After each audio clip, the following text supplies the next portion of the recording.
하나님의 말씀 보도록 하겠습니다. 하나님의 말씀 사도행전 5장 17절부터 21절 말씀입니다. 사도행전 5장 17절부터 21절 말씀, 제가 먼저 봉독하고요, 마지막은 합독해서 읽도록 하겠습니다. 사도행전 5장 17절부터 21절입니다. 제가 먼저 봉독합니다. 대제사장과 그와 함께 있는 사람, 즉 사두개인의 당파가 다 마음에 시기가 가득하여 일어나서 주의 사자가 밤에 옥문을 열고 끌어내어 이르되,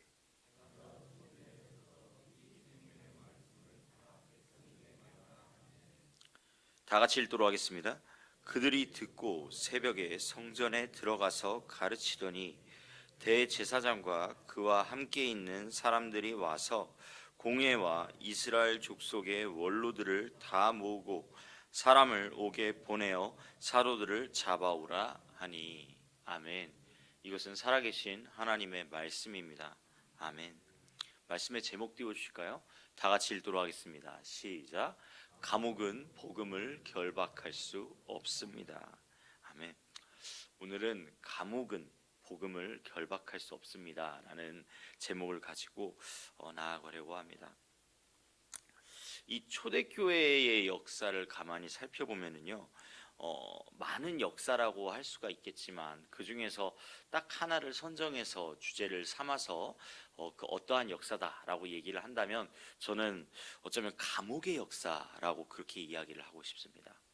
왜 그럴까요? 왜냐하면 사도들이요, 이 복음을 전하다가 너무나도 수없이 많이 감옥에 갇혔었거든요. 베드로, 요한, 야고보, 바울, 실라, 그뿐만 아니라 이 성경에 기록되어 있지 않는 정말 수많은 복음을 전하는 사람들이 감옥에 갇혀서 그렇게 감옥과 너무나도 친숙하게 그렇게 살아가던 때가 있었지요. 그런데요, 이 신약 성경에 나오는 이 감옥을 가지고 오늘 한번 이렇게 묵상을 해보면서, 주님께서 이 감옥 안에서 얼마나 엄청난 일들을, 그리고 이 초대교회 가운데에서 얼마나 하나님의 역사가 많이 일어났는가를 한번 살펴보면서 우리의 삶 가운데서 때로는 결박되어지고 때로는 정말로 묶여있는 그런 것들이 온전히 풀려지는 역사가 일어나는 그러한 시간이 될 수 있기를 주님의 이름으로 간절히 축복합니다. 오늘 한번 이것을 한번 살펴보도록 하겠는데, 먼저 첫 번째요, 다 같이 읽어보도록 하겠습니다. 시작. 성경에서 나오는 감옥. 그렇습니다. 오늘은 크게 네 가지의 감옥을 한번 살펴보려고 하는데요, 사람들이요, 이 예수를 믿는 사람들에 대해서 그 당시에 막 잡아들여가지고 옥에다 가둬버리고 그런 일들이 정말로 많았는데, 하나님께서는 그 감옥을요 어떻게 하시죠? 그냥 결박되어지는 그러한 곳으로 끝나는 것이 아니라 무엇보다도 복음의 무대로 삼아 주셨다라는 것입니다. 오늘 새벽 우리도 이 말씀을 통해서 하나님께서요, 이 고난의 자리를 사명의 자리로 만들어 주시는 놀라운 역사가 일어나기를 주님의 이름으로 간절히 축복합니다. 두 번째 한번 보도록 할까요? 먼저 한번 살펴보도록 하겠습니다. 시작. 베드로, 감옥을 통한 기도 공동체의 힘. 그렇습니다. 사도행전 12장 5절에 보면요, 이렇게 기록되어 있어요. 이에 베드로는 옥에 갇혔고 교회는 그를 위하여 간절히 하나님께 기도하였더라. 그렇습니다. 이 당시에 무슨 일이 일어났냐면, 이 헤롯이 유대인 그 바리새인들과 이 사두개인들이 이 예수를 믿는 사람들을 잡아들이는 것을 너무나 만족해하자 어떻게 하죠? 최초의 순교자가 나오지요. 그 사도가 순교를 하죠. 누가 순교를 하죠? 바로 야고보가 결국에는 헤롯의 칼에 찔려서 결국에는 순교를 당합니다. 그 가운데에서 결국에는 그 너무나도 그 인지도가 높았던, 너무나도 이 신앙의 중심이었던 베드로까지 옥에 잡아서 옥에 가두는 그러한 상황이 일어나게 되는데요. 그런데 놀라운 것이 무엇이죠? 이때에 물론 베드로가 이 감옥 가운데에서 이 천사들을 하나님께서 보내셔가지고 그 감옥에서 온전히 풀려나게 하는 역사가 있었지만, 저는 이러한 기적보다 더 엄청난 일이 바로 어디에서 일어났죠? 바로 교회 공동체 가운데에서 일어났다라는 사실이죠. 이 베드로가 감옥에 갇혔을 때 교회 공동체는 어떻게 하였죠? 이 베드로가 온전히 풀려날 수 있도록, 정말로 이 베드로가 다시 한번 복음을 전할 수 있는 그러한 기회를 허락하여 달라고 그 교회에서 계속해서 끊임없이 기도하였다라는 것이죠. 어떻습니까? 그 기도를 하나님께서 들으시고 천사를 보내셔서 문을 여시고 쇠사슬을 풀어주신 줄로 믿습니다. 복음의 사람들은요, 결코 혼자 싸우지 않습니다. 어쩌면은 내가 전도하는 그 현장 가운데서는 내가 혼자서 복음을 전하는 것 같은 그런 기분이 들 수도 있어요. 하지만 그 복음의 그 순간 가운데 나 혼자서 그 복음을 전하는 것이 아니라 누가 함께 하시죠? 바로 하나님께서 함께 하시고, 그리고 무엇보다 이 복음을 전하는 그 순간을 위해서 정말로 함께 기도하고 함께 그 영혼들을 위하여 그렇게 나아가는 그러한 우리 성도님들이 함께하고 있는 줄로 믿습니다. 그 복음은요, 결코 혼자 가는 것이 아닙니다. 지금 이 예배 가운데서도 마찬가지잖아요. 우리가 지금 혼자 예배를 드리고 있나요? 아니요, 그렇지 않죠. 내 옆에 있는 사람들, 내 옆에 함께 그 복음을 온전히 믿고 그리고 온전히 나아가는 그러한 함께하는 동역자들이 있는 줄로 믿습니다. 혹시 내 자녀, 내 가족, 그리고 내가 아는 사람들, 그 사람들이 정말로 복음을 만약에 지금 믿지 않는다면 그 사람들에게도 복음을 전하여서 정말 그곳이 정말로 그 복음이 전하여지는 교회 공동체가 되어지고, 그리고 무엇보다도 하나님께서 원하시는 하나님의 그 복음을 온전히 전하는 것에 최선을 다하는 그러한 교회 공동체가 될 수 있기를 주님의 이름으로 간절히 축복합니다. 세 번째 한번 보도록 하겠습니다. 우리 다 같이 읽어보도록 하겠습니다. 시작. 요한 감옥에서 계시를 받다. 아멘. 요한은 어디에서 갇혔지요? 네, 감옥이라고 하지는 않지만 반모섬이라는 곳에 유배를 당합니다. 요한계시록 1장 9절에 보면은 나 요한은 이라고 시작을 하면서 하나님의 말씀과 예수의 증거로 말미암아 반모섬에 있노라 라고 그렇게 기록이 되어져 있습니다.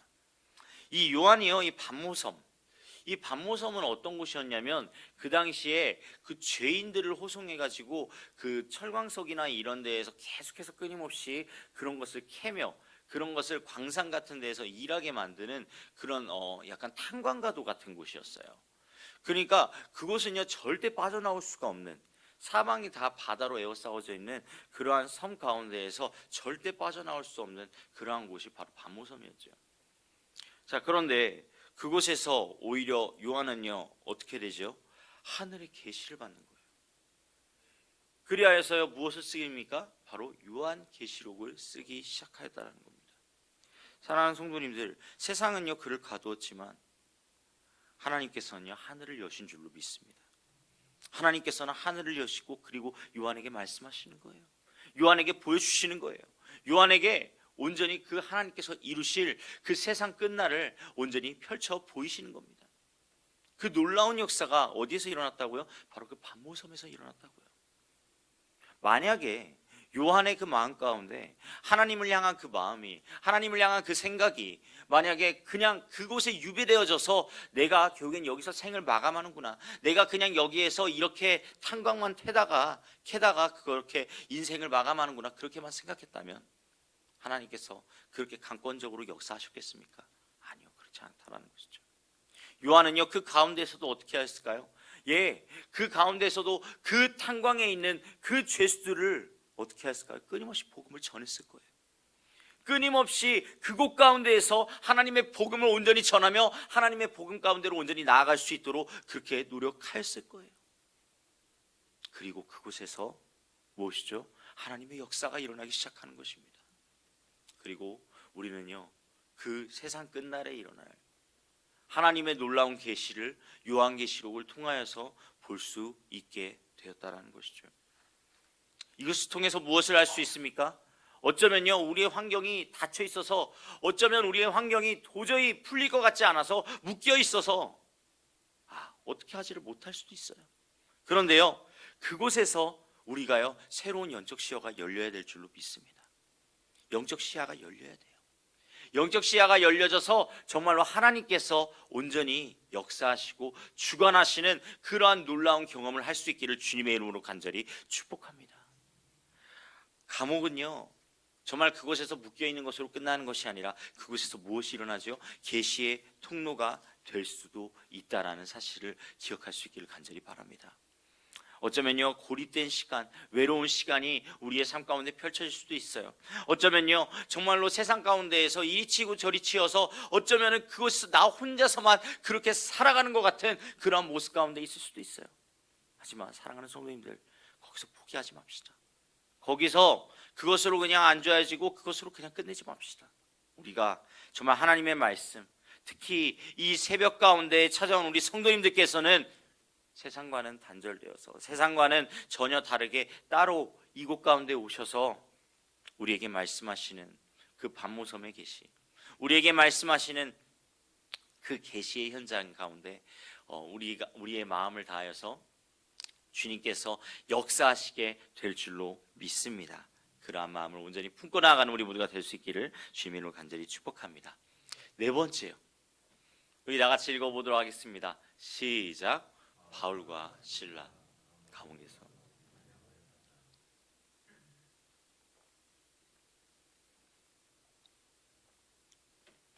그렇습니다. 사도행전 16장 25절에 보면은 이렇게 기록되어 있어요. 한밤중에 바울과 실라가 기도하고 하나님을 찬송하며 죄수들이 듣더라. 어떻습니까? 네, 이 한밤중에 바울과 실라가 이 기도하고 하나님을 찬양하는 이 장소는 어디예요? 바로 감옥이에요. 그 감옥에서 어쩌면은 정말로 그 빌립보 감옥, 그 어두운 밤에 그렇게 손발이 묶여 있고 그렇게 쇠사슬이 채워져 있는 그러한 곳에서 무엇을 하고 있죠? 찬양을 부르고 있는 거예요. 기도하고 있는 거예요. 근데 그것을 누가 듣고 있다고요? 죄수들이 듣더라. 이 죄수들이 이것을 들음으로 말미암아서 무슨 일이 일어납니까? 예, 놀라운 일이 일어나지요. 그 전에는 어쩌면 하나님에 대해서 몰랐을 수도 있어요. 하나님의 말씀이 들리지 않았을 수도 있어요. 그냥 그 결박되어져 있는 그 장소 가운데에서 그냥 하루하루 살아가다가 죽을 날만 기다리고 있다가 너 나와 이러면은 그러면 사형의 현장으로 가게 되는 그러한 목숨, 그러한 삶 가운데 살고 있는 그러한 죄수들이었을 거예요. 그런데요, 그들에게 무엇이 들리죠? 바로 기도하는 소리, 그리고 찬양하는 소리가 들리기 시작하였다는 거예요. 그리고 무슨 일이 일어납니까? 그 죄수들이요, 그 옥문이 열리고 지진이 났음에도 불구하고 무슨 일이 일어납니까? 아무도 도망가지가 않았다는 거예요. 그들에게 있어서는 도망가는 것이 살 길이었을 거예요. 그들에게 있어서는 그 자리를 도망가고 그 풀린 그것을 옳다구나 하면서 그 자리를 떠나는 것이 그들의 삶을 조금 더 연명하는 길이었을 거예요. 그런데요, 어떻지요? 그들은요, 그 자리에서 도망가지 않았어요. 왜요? 그 죄수들이요, 그때 기도하는 소리를 듣고 그때 찬양하는 소리를 듣고 복음이 전해진 줄로 믿습니다. 복음이 전해진 거예요. 복음이 전해지자 그들의 삶 가운데 더 이상 죽을 날만 기다리는 그 삶으로 끝나는 것이 아니게 된 거예요. 더 이상 그 삶이 그냥 그것으로 그걸로 생각하는 것이 아니라 어떻게 되는 것입니까? 하나님의 나라를 온전히 기다리는 죄수들로 바뀐 줄로 믿습니다. 더 이상 그들은 죄수가 아니게 된 거예요. 그들은 복음을 받아들인 하나님의 성도, 하나님의 온전한 자녀가 된 줄로 믿습니다. 하나님은요, 그 찬양에 응답하셔서 옥터를 움직이셨고, 그 더 나아가서는 죄수들이 그렇게 그 감옥을 떠나지 않게 되자 무슨 일이 일어나죠? 그 간수장, 그리고 그 간수장의 가족들까지 다 구원을 받는 놀라운 역사가 일어나죠. 사랑하는 성도님들,